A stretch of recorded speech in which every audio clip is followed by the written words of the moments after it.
தேவனுடைய பரிசுத்த நாமத்துக்கு மகிமை உண்டாகட்டும். இந்த கிருபையான கால வேளையிலே கர்த்தராகிய இயேசுவின் நாமத்திலே உங்களை வாழ்த்தி வரவேற்கிறோம். நல்லா இருக்கீங்களா?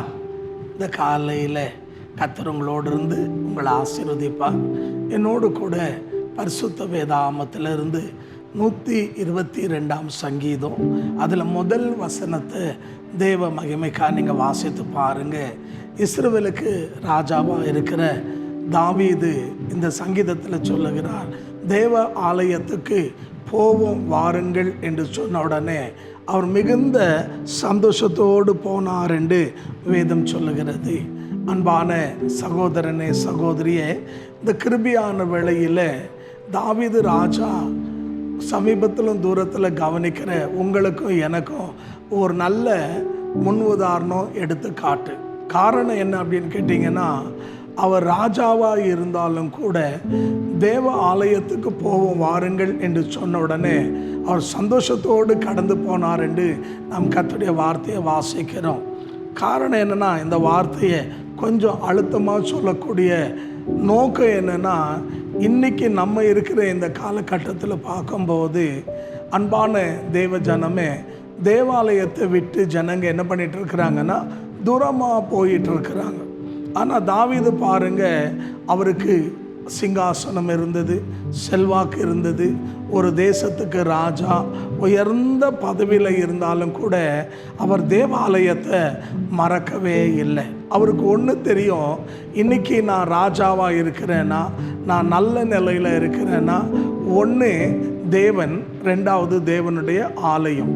காரணம் என்ன அப்படின்னு கேட்டிங்கன்னா, அன்பான தேவஜனமே, நம்ம எந்த சூழ்நிலையில் எப்போ வந்தாலும் நம்ம இருக்கிற வண்ணமாக நம்ம ஏற்றுக்கொள்ளுகிற ஒரே ஒரு இடம் எது அப்படின்னு கேட்டிங்கன்னா, தேவனுடைய சந்நிதி, தேவ சமூகம், தேவ பிரசன்னம். ஆகையால் தான் தேவ பிள்ளைகளாக இருக்கிற நாம் என்ன செய்ய வேண்டும், தேவ ஆலயத்தை நாம் வாழ்க்கையில் ஒரு நாள் கூட என்ன செய்யக்கூடாதுங்க, மறக்கவே கூடாது.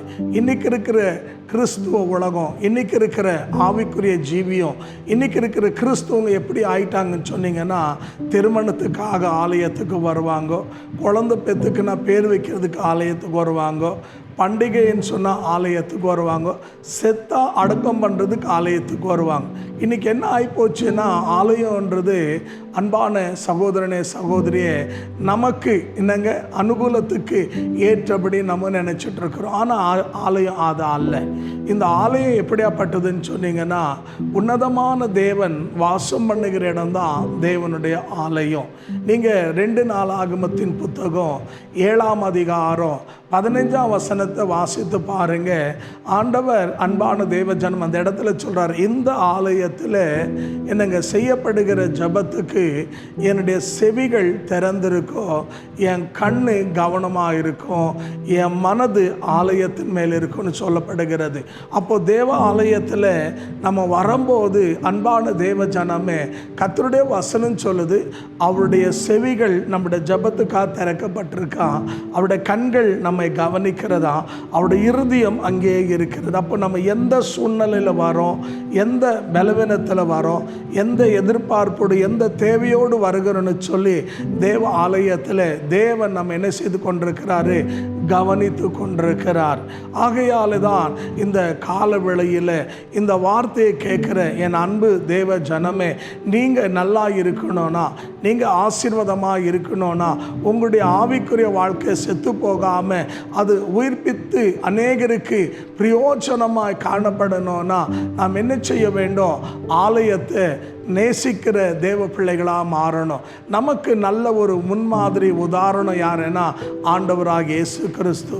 அவர் இந்த பூமியில் வாழ்ந்த காலத்தில் அன்பான சகோதரனே சகோதரியே, அவர் ஓய்வு நாளுதோறும் எங்கே இருந்தார் அப்படின்னு கேட்டிங்கன்னா தேவாலயத்திலே இருந்தார்.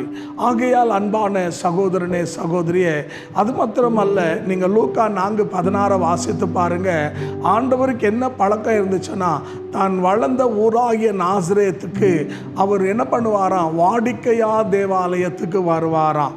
இந்த உலகத்தில் மனுக்குலத்துக்கு தேவனை தேடணும், தேவாலயத்துக்கு போகணும் அப்படின்னு சொல்லி ஆண்டவர் நமக்கு ஒரு முன்மாதிரியாக இருக்கிறார்.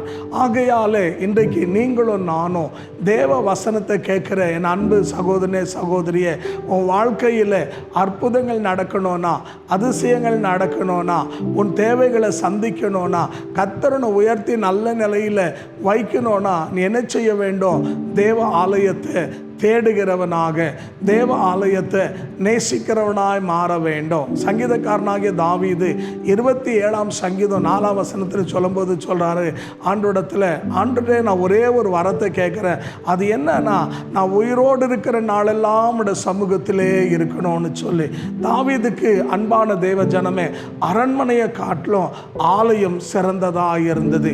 ஆகையால் தான் அவர் ஆலயத்தில் வாழணும் அப்படின்னு சொல்லி கற்றுக்கொண்டார். நீங்கள் 84ஆம் சங்கீதம் 10ஆம் வசனத்தை வாசித்து பாருங்கள். ரொம்ப அழகாக சொல்கிறாரு, உலகத்தில் இருக்கிற 1000 நாளை காட்டிலும் அவருடைய ஆலயத்தில் இருக்கிற ஒரு நாள் இன்பம் என்று சொல்லி. அப்படின்னா உலகத்தில் உங்களுக்கு கிடைக்காத இன்பம், சந்தோஷம், மகிழ்ச்சி, என்னங்க ஆசீர்வாதம் எங்கே கிடைக்கும்னா தேவ சந்நிதியில் கிடைக்கும்.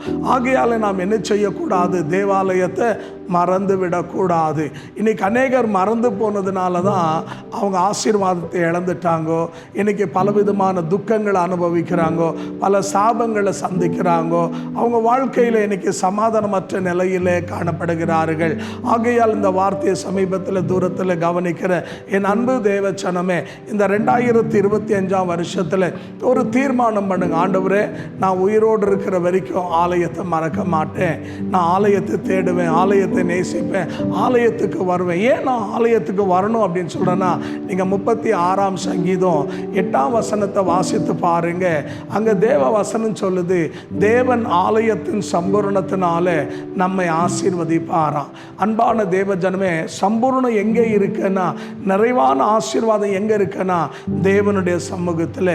ஆகையால் தேவ பிள்ளைகளாக இருக்கிற நீங்கள் தேவ ஆலயத்தை நேசிக்கிற பிள்ளைகளாக கற்றுக்கொள்ளுங்கள். நான் ரட்சிக்கப்பட்டு 42 ஆண்டு முடிந்து 43ஆவது ஆண்டுக்குள்ளே நான் கடந்து போகிறேன்.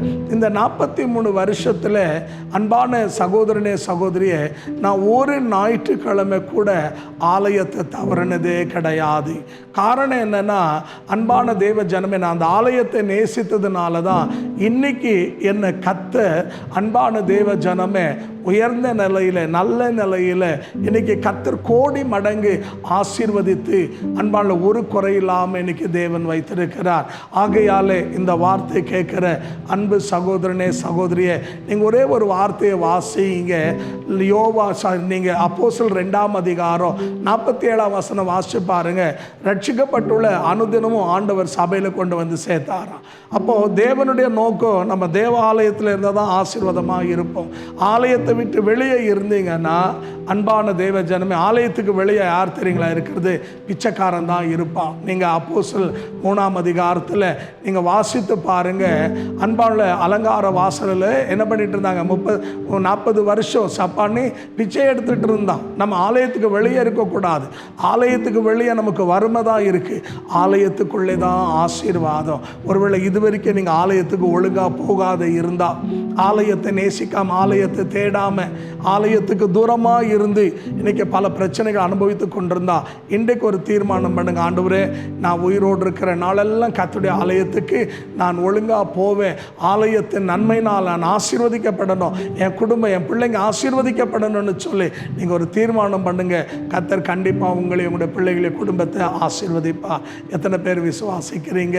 கர்த்தர் நம்மோடு பேசினார் என்று இருக்கிற இடத்துல தலைகளை தாழ்த்தி கண்களை மூடி நாம் ஜெபிப்போமா? எங்களை கிருபையாய் நேசிக்கிற நல்ல ஆண்டவரே, சமீபத்திலும் தூரத்திலும் இந்த வார்த்தை கவனிக்கிற என் அன்பு தேவ பிள்ளைகளுக்காக ஜெபிக்கிறோம்.